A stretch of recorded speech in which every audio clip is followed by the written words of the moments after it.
Queridos, vamos abrir a palavra de Deus no Evangelho de Marcos, no capítulo 4, faremos a leitura dos versículos de 26 a 29. Marcos 4, de 26 a 29.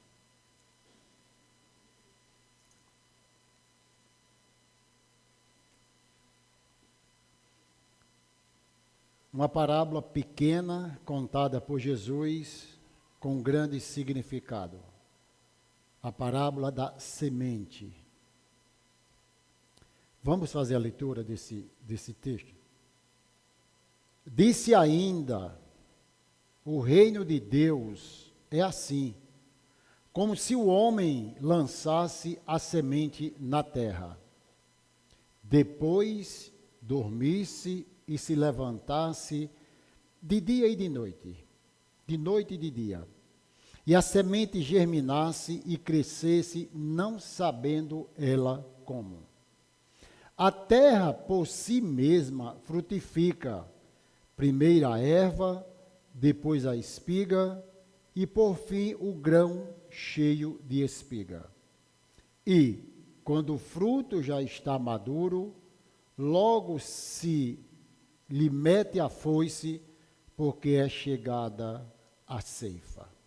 Amém? Vamos orar mais uma vez? Senhor nosso Deus, nosso Pai, nós agradecemos pela Tua palavra lida. Pedimos ao Senhor que fale ao nosso coração. Nesse texto sagrado, onde o Senhor Jesus conta uma parábola para os seus discípulos, uma pequena parábola, mas com um grande significado. Deus, fale conosco nesta noite, Pai. Nós precisamos entender a sua palavra. Nós precisamos sair daqui edificados através dos teus ensinamentos. Ó Deus, receba a nossa oração. Em nome de Jesus. Amém. A parábola da semente, uma parábola pequena, contada por Jesus. Jesus contou nesse capítulo 4 de Marcos, 4 parábolas. Já preguei sobre a parábola do semeador, a parábola da candeia, hoje a parábola da semente, e se Deus permitir, pregarei a parábola do grão de mostarda.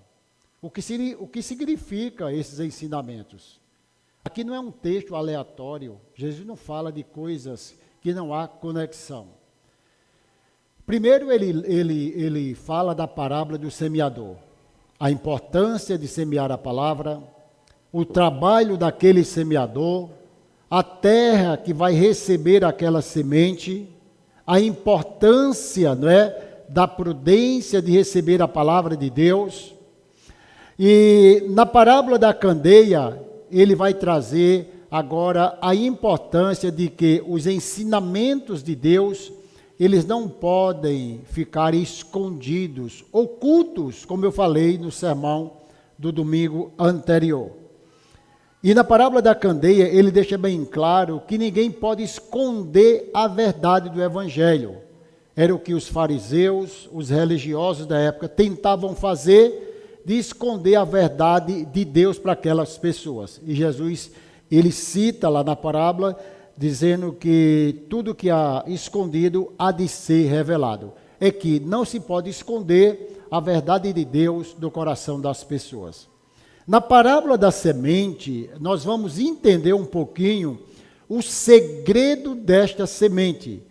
Alguns estudiosos acham que a parábola da semente é uma continuação da parábola do semeador, com uma pequena diferença. Na parábola do semeador, ele vai falar os tipos de terra, né, em que a semente caiu, e na parábola da semente ele não vai falar de nenhuma terra, apenas de um segredo, como essa semente cresce. Apesar de ser uma parábola muito pequena, ela possui um significado muito profundo. O impulso central desta parábola é de que o crescimento do reino de Deus está além da compreensão e do controle do homem.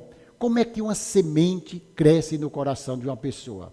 Nós entendemos que para que uma semente ela cresça, tem que haver a intervenção de Deus, não é? A gente vê naquele texto, eu já falei para vocês, de que quando Deus mandou Moisés falar para Faraó, ele deixou bem claro, você vai falar a minha palavra, porém eu vou endurecer. Isso a gente entende que a semente ela só vai encontrar lugar no coração se houver uma interferência de Deus no coração da pessoa. Você pode falar o tempo todo para uma pessoa, se não houver, primeiramente, a disponibilidade de cair numa boa terra, e depois de que o Espírito Santo comece a trabalhar no coração dessa pessoa, certamente não vai adiantar a nossa semeadura. Então, o que acontece é que Jesus vai mostrar nessa parábola esse importante segredo da semente, como nós não sabemos e como nós não devemos nos preocupar como é o crescimento no coração das pessoas. A semente, clara, a palavra de Deus, reiterando o que ele falara a respeito da parábola de semeador, que a terra é o coração humano.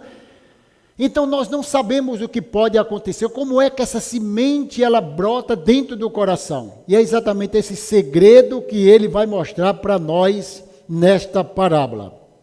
Esta parábola ela é dividida em 3 partes. E é que nós vamos trabalhar essas 3 partes no sermão de hoje à noite.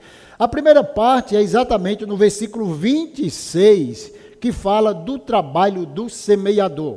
Certamente nós somos semeadores dessa palavra, não é? Dessa semente que é a palavra, e há uma importância muito grande, sua e minha, de semear essa palavra, de semear essa semente que é a palavra de Deus. A segunda parte é o papel da semente. Uma é o meu papel, a minha responsabilidade de semear aquela semente. A outra é o papel da semente que eu particularmente não posso fazer nada depois de ter plantado. Ele usa uma linguagem da agricultura, mostrando que o agricultor ele pode lançar a sua semente, ele volta para casa para dormir, ele acorda no outro dia, mas ele não tem muita coisa a fazer, a não ser a confiar e esperar o resultado dessa semente. A terceira parte desse sermão, a primeiro o trabalho do semeador, o papel da semente e também agora ele vai falar sobre a colheita. Vamos trabalhar essas 3 partes. Primeiramente ele diz assim, disse ainda, dá a entender que ele continua falando para aquelas pessoas, aonde ele começaram com a parábola do semeador. Disse ainda, disse mais. Ele ainda acrescentara outra parábola para o entendimento dos seus ouvintes. Disse ainda, o reino de Deus é assim, como se um homem lançasse a semente na terra. Primeiramente, o que é o reino de Deus? É o governo de Deus, onde uma pessoa se submete a Cristo, aí é o reino de Deus. A chegada do reino de Deus. Lembrando que o reino de Deus é algo espiritual, não é coisa vista pelos homens. Por quê? Os fariseus estavam preocupados com o reino de Deus e começaram a interrogar, quando é que vai chegar o reino de Deus? Quando é que isso vai acontecer? Por quê? Eles estavam esperando um rei, talvez numa carruagem, né? Um rei vindo de uma forma diferente da que fora o nosso rei Jesus Cristo, de uma forma muito humilde. E eles começaram a ficar preocupados, e Lucas relata isso, de que esses homens começaram a perguntar, quando virá o reino de Deus? Jesus chama aqueles fariseus, lá em Lucas, no capítulo 17, e ele mostra que o reino de Deus já chegou, não é? Ele diz assim, não veio ainda o reino de Deus, então nem dirão ele aqui, ele ali, porque eis que o reino de Deus está entre vós. Tem uma tradução que diz assim, está no meio de vós. Talvez seja a melhor tradução. Porque Jesus está falando de um reino, de uma presença, de um Deus no coração das pessoas. Evidentemente, os fariseus não tinham essa prerrogativa e não tinham essa desenvoltura de receber o reino de Deus em seu coração. Até porque eles estavam perguntando quando é que chegaria esse reino. O reino de Deus, eu já estou aqui, eu já cheguei, já estou no meio de vós. Eles esperavam aquele rei de uma forma totalmente diferente. E Jesus mostra que o reino de Deus já chegou no coração das pessoas. Ele vai mostrar aqui, primeiramente, o reino de Deus. É assim como o homem que lançasse a sua semente. Quem é este homem? Quem é este homem agricultor? William Hendricks diz assim, é um operário que trabalha em prol do reino de Deus. Esse homem, esse agricultor, são todas as pessoas que lançam a semente no coração das pessoas. João Calvino comentando, ele diz que essas pessoas são todos os ministros de Deus que estão pregando a palavra do Senhor. Nós vamos encontrar aqui o reino de Deus, vamos encontrar um homem que lança agora a sua semente sobre a terra. O apóstolo Paulo, ele reitera esse texto, quando ele diz assim, eu plantei, Apolo regou, mas o crescimento vem de Deus. Por quê? Nós temos a preocupação de alcançar pessoas. Nós temos a preocupação de pregar para os nossos parentes, para os nossos vizinhos, para os nossos amigos, de lançar a semente. E não tem como não estar preocupado em ver o resultado dessa semente que foi plantada. Nós queremos ver os frutos dessa semente de uma forma muito rápida. Então, nós precisamos primeiro, quem quer ver uma plantação, quem quer ver o reino de Deus crescer, tem que pensar em semear a palavra de Deus. É através da palavra de Deus que vem agora o conhecimento dos filhos de Deus que são salvos. O apóstolo Paulo diz que a pregação vem pelo ouvir e o ouvir da palavra de Deus. Então, o meio que Deus deixou para alcançar o coração do homem foi a palavra de Deus. É claro que Deus se revela pela a revelação geral dele, que é a natureza, é o céu, o sol, as estrelas. Ele se revela muito através da sua natureza. Mas como é que Deus se revela no coração do homem? Através de sua palavra. Por isso, a importância de se pregar esta palavra. A importância de semear essa semente. Voltando ao que eu falei no começo, de que a minha missão é de semear a palavra. Diga de passagem, eu, você, todos nós temos a preocupação de querer ver os frutos. É claro que todo mundo que planta quer ver os seus frutos. Trazendo para uma linguagem do agricultor, qualquer agricultor que ele vai plantar, ele tem o quê? A esperança de colher os seus frutos, não é? Ele plantou o milho, ele vai esperar 2, 3 meses para que aquele milho venha a crescer e ele venha a receber aquela plantação. Algumas pessoas dizem assim, a respeito de pregar. Como é que você explica a doutrina da predestinação? Espera aí, se Deus predestinou todas as pessoas já, para que eu pregar a palavra de Deus? A gente vai entender que existe, não é? Existe a soberania de Deus e a responsabilidade do homem. Então, o meio que Deus deixou para conhecer os seus eleitos foi através da palavra de Deus. A resposta que eu dou a algumas pessoas, como é que você me responde sobre a doutrina da predestinação? Se Deus predestinou, eu não vou mais pregar. Não, não é isso. Aqueles que creem na doutrina da predestinação, primeira coisa, eles não são irresponsáveis, eles têm a prudência, eles têm também a cautela de cumprir com o ID do Senhor e também de pregar a palavra de Deus. Então é uma responsabilidade nossa pregar a palavra de Deus. O que faz a igreja crescer? Não é? Hoje existem muitos métodos de crescimento de igreja.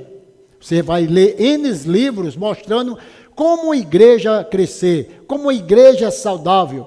Não é? E há muitas pessoas que partem, talvez, para o misticismo, partem para outros meios de crescimento que não é a palavra de Deus. Volta a falar que eu falei, acho que a semana retrasada, que não sou contra os eventos da igreja, não sou contra as programações especiais, acho que deve ter, mas só existe uma coisa que pode mexer com o coração, que pode mudar o coração de uma pessoa, é quando a palavra ela é plantada dentro daquele coração e automaticamente essa palavra começa a surtir efeito. A igreja cresce exatamente por causa da palavra de Deus.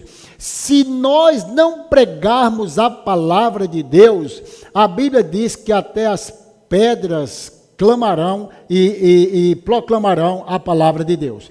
Então, primeiro, a responsabilidade nossa. Nós somos esses agricultores que Deus levantou para pregar a palavra de Deus.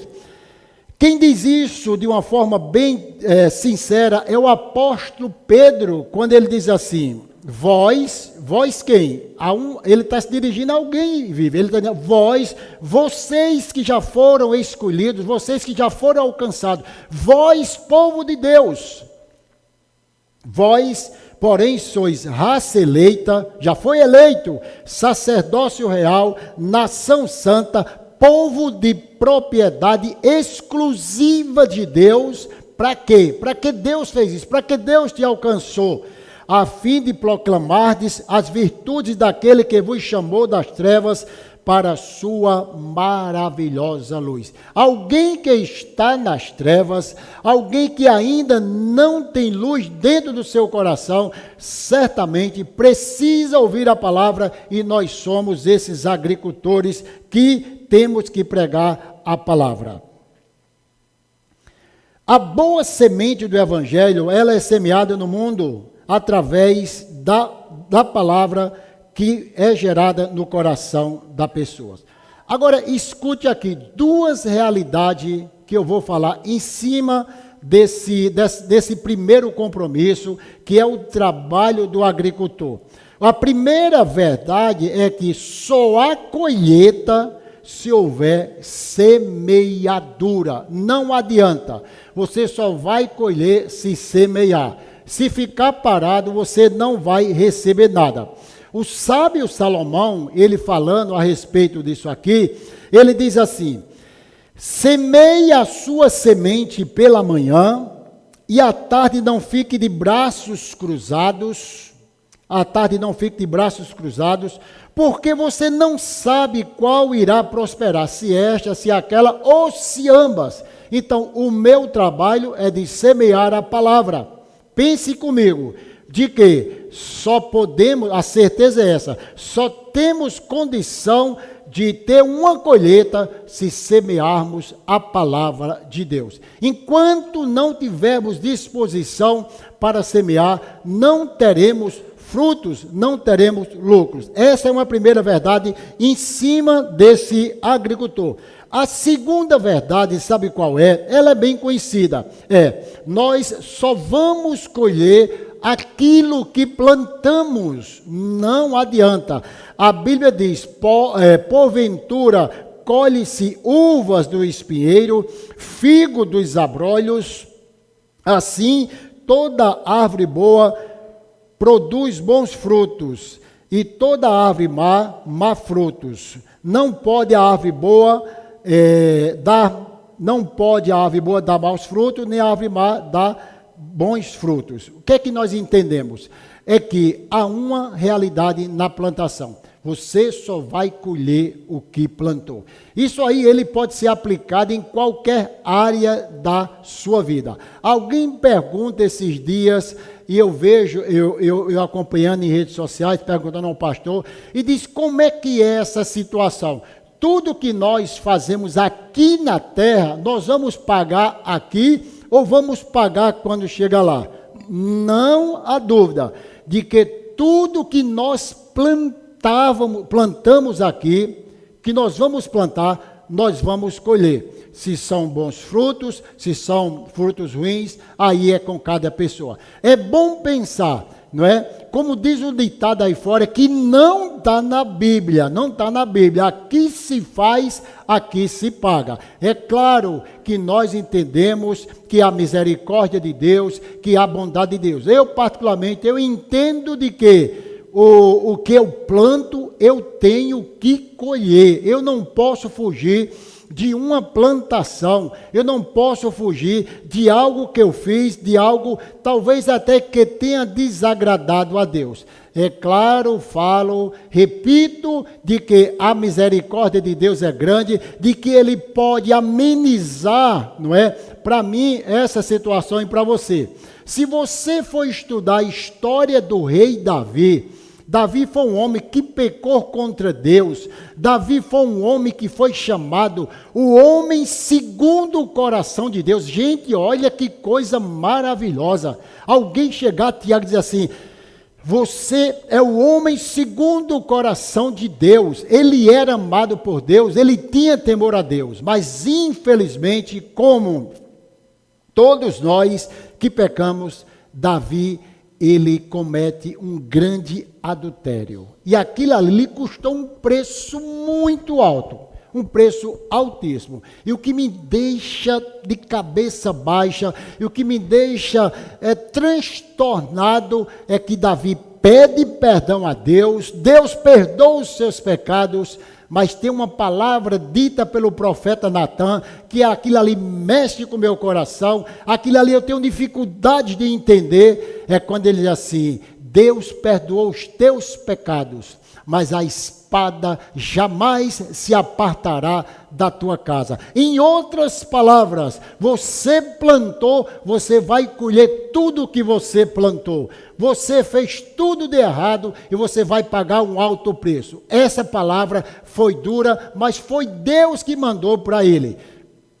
Lembrando que Davi era um homem de Deus, e ali começa com a morte da criança, ali começa com os irmãos tendo relações sexuais dentro de casa, ali começa Absalão matando o irmão, ali começa um grande inferno dentro da casa de Davi, por causa de um pecado, claro, de um pecado, isso não estou aqui trazendo, minimizando, né, por causa do pecado de adultério.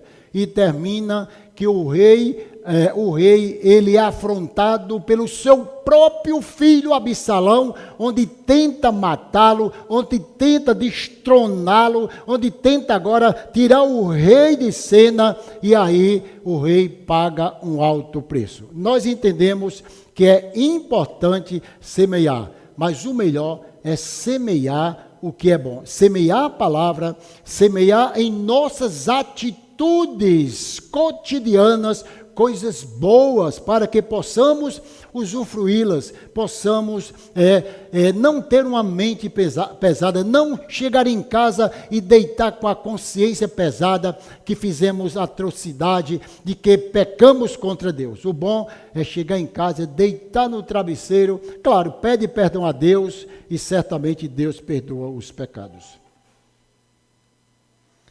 O papel da semente, nós vimos o papel do agricultor, do semeador. Agora, depois que ele semeia aquela semente, o que é que acontece? O que nós vamos aprender? Depois que ele semeia, está no versículo 27. Depois, ele lança a semente na terra. Depois dormisse, se levantasse de noite e de dia, e a semente germinasse e crescesse, não sabendo ele como crescera. Então, depois de semear, o que é que acontece? Qualquer agricultor sabe muito bem que o que ele pode fazer, ele faz com aquela semente. Agora, uma das coisas que o agricultor, ele aprende e serve aqui como aplicação para nós, é que ele joga aquela semente, ele volta para casa, ele vai dormir, ele levanta no outro dia, ele volta para o campo, ele volta para casa, ele dorme e se levanta. Em outras palavras, continua a sua vida normalmente. Ele não fica angustiado, ele não fica perturbado, ele apenas lança a sua semente. Por quê? Porque se ele fez o seu trabalho, então o trabalho dele é feito de uma forma muito carinhosa, talvez tenha regado a semente, colocou adubo, foi lá, limpou, mexeu, botou o que tinha que colocar, então só resta para o agricultor agora fazer o quê? Voltar para casa e dormir e não perder o sono por causa do crescimento daquela semente. A semente possui o segredo da vida, cresce por si mesmo. Nenhum homem jamais possuiu o segredo da vida. Eles não sabem como cresce. Essa palavra, ela é aplicada para o nosso coração, de que a semente que é lançada no coração daquela pessoa que você menos valoriza, que você talvez ignore, que você diga assim, meu Deus, que coração duro, que homem para não dar atenção, ninguém sabe. De repente está aquela semente, está crescendo, Deus está fazendo a obra que eu e você não sabemos. Infelizmente, é que nós queremos, não é, detalhes desse crescimento, nós queremos pelo menos ver alguma coisa, frutos, mas se você vê que o texto vai encerrar, já eu vou falar de que vai chegar o dia de semear, de colher aqueles frutos. Mas enquanto isso, esse agricultor, ele não pode fazer exatamente nada. Da mesma maneira, nós não sabemos como o Espírito, pela palavra, produz transformação no coração do homem, não é? A gente diz assim, fulano tem um coração duro, fulano escuta a palavra, fulano não quer saber de Jesus, mas isso aí é a nossa tese, isso aí é o que nós pensamos, porque nós entendemos um pouquinho de dizer o que a palavra diz, de mostrar o segredo de Deus através de sua palavra. Agora, no coração humano, ninguém penetra, no coração humano, alguém já disse que é terra que ninguém sonda, que ninguém pode penetrar. Então, a minha preocupação deve ser a mesma do agricultor, me deitar, acordar e crer de que essa semente ela está sendo ali cuidada pelo Espírito Santo de Deus. Eu não sei se vocês já viveram um momento de que fala a semente, fala a palavra, e de repente você fala assim, meu Deus, alguém já chega para mim, pastor, parece que a oração, ela tem um efeito colateral, quanto mais eu falo, piora, quanto mais eu falo, mais o homem fica inveterado, quanto mais eu falo, o pecado se levanta. Isso é o nosso pensamento. Nós não temos que estar preocupados se a semente está germinando ou não. Nós temos que estar preocupados em tão somente depois de semear aquela semente, voltar para casa, deitar e deixar os resultados nas mãos do Senhor. Nós não podemos obter nenhum resultado através daquilo que nós plantamos, porque o resultado é obra do Espírito Santo de Deus. Os resultados não pertencem a mim, não pertencem a você. João, falando lá no seu evangelho a Nicodemos, ele compara mais ou menos como o vento sopra onde quer, ouves a sua voz, mas não sabe de onde vem, nem para onde vai. Assim é todo aquele que é nascido do Espírito Santo. É como o vento. Então nós não sabemos o caminho do vento, muito menos sabemos o caminho de Deus. Como Deus trabalha nós não temos entendimento, não há uma regra, não há uma cartilha, não há um caminho somente que Deus trabalha. O profeta Naum diz que Deus tem os seus caminhos na tormenta e na tempestade. Há momentos que a tempestade é muito grande, mas é caminho de Deus na vida de algumas pessoas. Se você for ler a história do profeta Elias, você vai ver que Elias prosperou muito, sabe aonde? No deserto, nos momentos mais difíceis da vida, Elias prosperava. Elias via os milagres de Deus. Elias via a providência do Senhor na vida dele. Não é? Para a gente entender que essa doutrina, essa falácia de que nós temos sempre que estar por cima, nós não perdemos, nós somos cabeça, não somos cauda, isso não funciona muito bem, porque Deus trabalha de maneira diferente daquela que nós não imaginamos. Quando compartilhamos o Evangelho com outra pessoa, não temos o controle sobre os resultados. Quer ver um resultado que nós queremos ver? Quer ver? É quando se faz um apelo. Eu aceito Jesus. Não é? Aquela preocupação de dizer assim, eu quero saber se essa palavra fez efeito. Você aceita Jesus? É porque nós queremos ver, mas a palavra foi semeada no coração e esse resultado pertence somente ao Senhor. Nós temos que ter muito cuidado com essa busca por resultados. Temos que ter muito cuidado, não é? As pessoas querem resultados para ver as igrejas cheias, para ver a obra crescer e às vezes entram por meios errados. Eu falei para vocês, permita falar mais uma vez, que uma igreja em Goiânia, um pastor, ele inventou um culto pet, não é? Já falei isso para vocês, um culto aonde o dono trazia os seus animais, os seus cachorrinhos para o culto. E ele disse, é uma estratégica para alcançar o dono dos animais. E ele deu, Tiago, ali, pode colocar no YouTube, culto pet, e ali ganhou uma grande repercussão de que o culto ficou banalizado. Começamos a denominar nome do culto. O culto é culto ao Senhor. É a trindade presente no culto. Não tem culto da vitória, culto não sei de quê. Precisamos ter muito cuidado para não denominar um culto que está presente a trindade de Deus, a presença completa de Deus na vida dessas pessoas. O que a gente aprende nessa pequena semente, né, nessa semente, é valorizar as coisas pequenas da vida.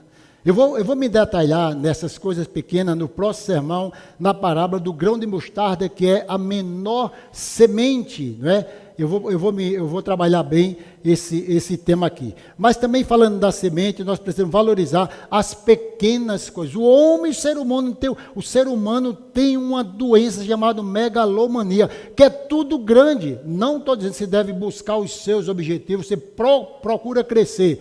Mas temos que ter muito cuidado em querer sempre ver as coisas grandes. Olha isso aqui que eu vou falar. Um pastor, eu sempre trago a aplicação, ele é daqui do Nordeste, é um pastor pentecostal, ele está no meio de uma grande plateia, a igreja, eu não sei se é igreja ou um local, um ginásio lotado, e ele diz assim, ele chama o obreiro chega perto e diz, meu obreiro, leia por favor o que está escrito em Mateus capítulo 13, versículo 1. aquele texto lá estava falando, Jesus contava uma parábola. Mas olha que coisa impressionante. É que o homem leu e diz assim, aí o obreiro vem, chega perto dele com a Bíblia, ele aqui, o obreiro diz assim, Mateus capítulo 3, versículo 1, naquele dia, Jesus se encontrava na praia. E daí? Não tem nada demais. Ele traz uma palavra de que Jesus comprara uma casa, uma mansão na praia. Está lá no canal do YouTube, você vai pesquisar, você vai ver. E eu comecei a assistir, esse, meu Deus do céu, o pior raminho é que as pessoas aplaudiram, as pessoas começaram a glorificar, porque casa na praia todo mundo quer, eu também quero, mas ele diz aqui, Jesus, ele era rico, e ele começa a mostrar naquele sermão, que Jesus estava órfão de seu pai aos 12 anos de idade, e disse que Jesus começou agora a assumir a carpintaria do seu pai, começou a crescer, ganhar dinheiro, até comprar uma casa na praia. Eu disse, meu Deus do céu, aonde nós vamos parar? Aquilo, Júnior, que eu lhe falei a semana passada, de que as pessoas inventam o que está na Bíblia. Aí Jesus comprou uma mansão na praia, dizendo para aquelas pessoas que também poderiam ter essa mansão na praia. Nós estamos estudando na escola bíblica dominical, um tema muito importante sobre a vida de Jesus. Gente, é uma maravilha. Não foi, Ricardo, uma benção hoje? E nós vamos aprender que, para quem tem mania de grandeza, Jesus nasceu em uma manjedoura junto com excremento de animais. Lugar que tinha mau cheiro. Ele não nasceu numa maternidade. Ele não nasceu como eu nasci em casa aqui no centro da cidade de Campina Grande. Ele não nasceu na maternidade onde a nossa diretora trabalha lá. Ele nasceu numa manjedoura. Jesus, quando ele vai entrar em Jerusalém, ele entra em um jumento emprestado. Foi assim ou não foi, Solon? Ele entra em um jumento emprestado. E quando ele morre, alguém tem que emprestar um túmulo para ele, para que ele possa ser enterrado. Sem contar que ele já tinha dito, ó, quem quiser me acompanhar, a batida do bomba é essa. As raposas têm seus covis, as aves do céu têm seus ninhos, mas eu não tenho aonde reclinar a cabeça. Isso não traz para nós um comodismo para não crescer, para não trabalhar, para não comprar, nada disso. Isso traz para nós, sabe o quê? Uma doutrina de que a Bíblia não promete essas coisas que as pessoas estão prometendo por aí. O que é que nós aprendemos? É que valorizar as pequenas coisas. E a segunda dessa parábola é a ter paciência. Gente, isso aqui é extremamente importante. O povo é impaciente, nós não aguentamos esperar, nós estamos vivendo dias difíceis. Alguém já disse que nós estamos vivendo o século 21, é o século do imediatismo, é o século do fast food, da comida rápida, tudo tem que funcionar dentro das leis da rapidez. E o pior é que as pessoas que pensam dessa maneira querem que Deus haja dessa maneira. Tem que ser hoje, Deus, tem que ser no momento que eu estou precisando. Eu me lembro que lá na minha casa, quando eu cheguei para morar aqui, a minha internet era de 15 mega. É mega, né? 15 mega. E eu fui aumentando 15, aí foi 20, 30, aí foi 40, 50, aí foi 70, 100, 125, 150, 250. Agora esse mês ligaram para mim, ó, ele tem 500 mega de internet. Eu digo, bota urgentemente que não está dando vencimento. Já está em 500 lá em casa. E eu só vejo a minha mulher dizer, a internet está ruim. Eu digo, está em 500. Gente, é a velocidade, é o tempo. E nós não temos paciência de ligar o computador e esperar mais 30 segundos. Bota um aparelho lá que aumenta a velocidade. não é? Bota alguma coisa, porque nós não temos tempos a perder. Assim não funciona o reino de Deus. A semente tem que ser plantada e tem que se esperar com paciência. Infelizmente, o ser humano é muito imediatista. Ele quer as coisas para hoje. E eles acham que Deus age da mesma maneira, que Deus tem que fazer tudo dessa forma. A única coisa que o agricultor pode fazer é confiar, esperar. Ele pode limpar a semente, ele pode limpar o solo, ele pode colocar fertilizante, ele pode canalizar água, ele pode irrigar, ele pode fazer o que ele quiser, mas ele não faz a semente crescer na hora que ele quer. Nós vivemos esse tempo de pressa, não é? Há 42 anos atrás, houve uma música que abalou muito, não é, de Geraldo Vandré, para dizer que não falei das flores, de que esperar não é saber. Quem sabe faz a hora, espera não é saber. Claro que existia um contexto para aquela época sobre a ditadura que não podia esperar mais. Mas esperar é uma arte, ter paciência. Esperei pacientemente pelo Senhor, Salmo 40, e Ele se inclinou para mim quando eu clamei por socorro. O agricultor, ele deve confiar, ele deve ter paciência. Sede, pois, irmãos, pacientes. Quem diz é Tiago. Escute isso aqui. Sede, pois, irmãos, pacientes, até a vinda do Senhor. Quando? Não sei. Eis que o lavrador aguarda com paciência o precioso fruto da terra até receber as primeiras e últimas chuvas. E a terceira aplicação aqui é que o agricultor, Max, ele tem fé. É o homem que tem fé no coração. Ele planta, olha para o céu e espera as chuvas caírem na sua lavoura. Se nós plantamos, nós temos que ter fé. A Bíblia diz que a fé é a certeza das coisas que se esperam, convicção de fatos que não se veem. Então, o que eu não vejo e eu vou conseguir é fé. Ele disse que nós precisamos ter fé. Quem planta a semente tem que alimentar o seu coração de fé. Versículo 28, ele vai dizer o segredo. Qual é o segredo? Como é que essa semente cresce? Entendeu, Irene? Ele diz, a terra por si mesma frutifica. Primeiro a erva, depois a espiga, por fim o grão cheio de espiga. Essa palavra, por si mesma, ela tem uma tradução no original de automaticamente. Automaticamente. Isso lembra um episódio que aconteceu com o apóstolo Pedro no livro de Tiago, capítulo 12, quando ele é solto e os portões, ou o portão lá de onde ele estava preso, se abriu automaticamente. Não tinha controle remoto, já tinha um anjo ali para abrir aquele portão.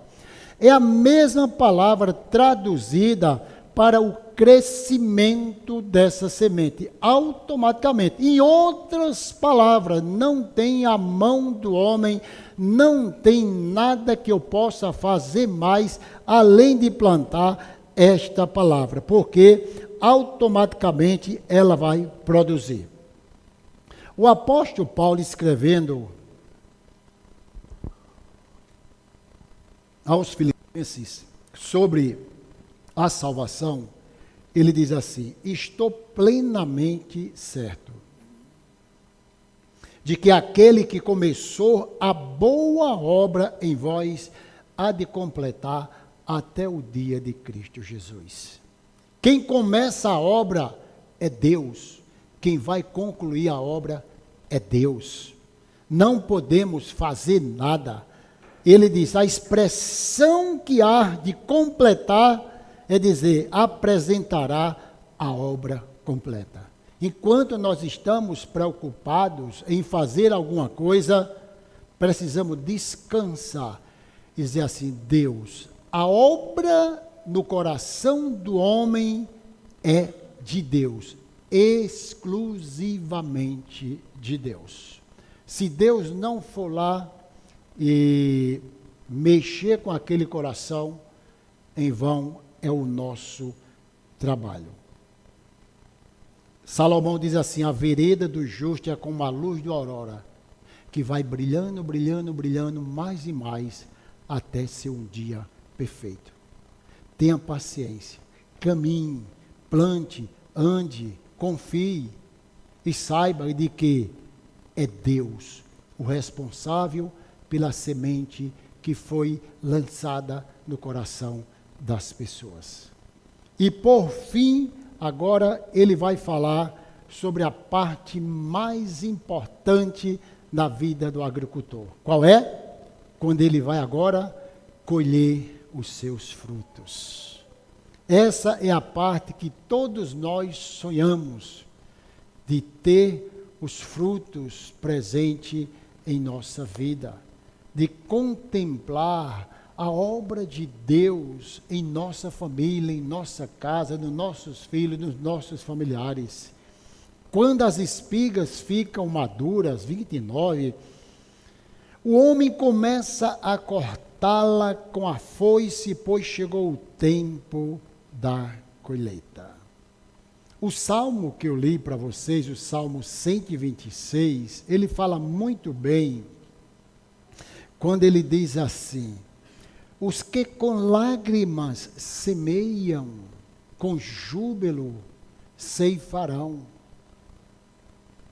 Quem sai andando e chorando enquanto semeia, voltará com júbilo trazendo seus feixes.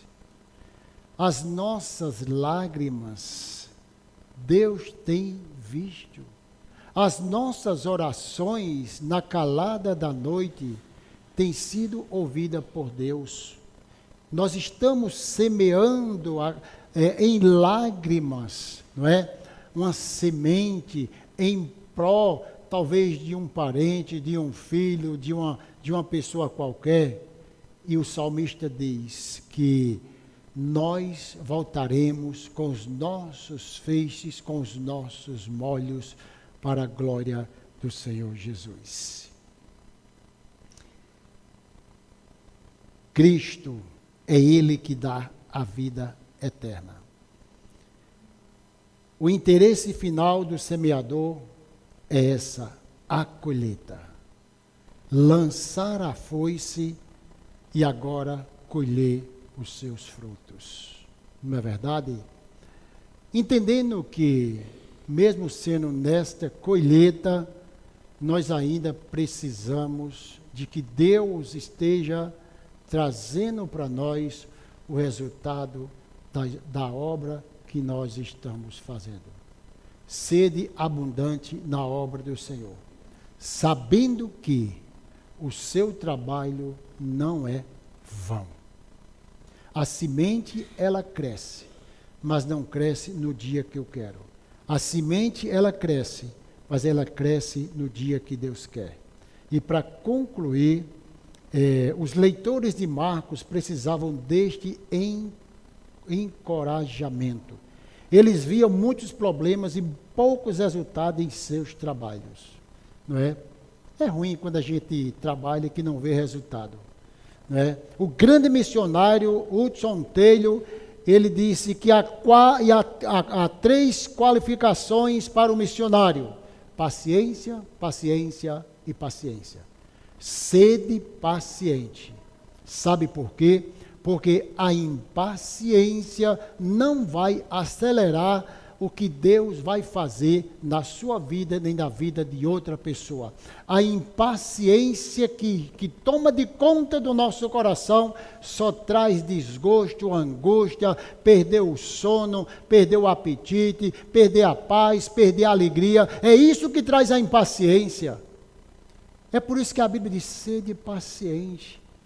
Mas nós não queremos ser pacientes, nós não aguentamos esperar, nós queremos tudo para hoje. Eu fico pensando eu falo por mim, como é que nós sofremos de uma forma antecipada. A gente cria uma coisa na cabeça que nunca vai acontecer. Aliás, os estudiosos dizem que 90% daquilo que nós pensamos não vai acontecer. 90% daquilo que eu penso não vai acontecer. E quantas besteiras, quantas coisas nós pensamos, alimentamos na nossa mente, quantos pensamentos de derrota, quantas coisas que vêm machucar o nosso coração, nós alimentamos e aquilo nunca acontece. E eu encerro essa palavra dizendo: vamos ter paciência, vamos esperar no Senhor, porque a obra é feita por Ele e Ele se responsabiliza pela obra que Ele está fazendo. Que Deus nos abençoe. Amém. Inscreva-se em nosso canal. Compartilhe nossos vídeos. Deus os abençoe.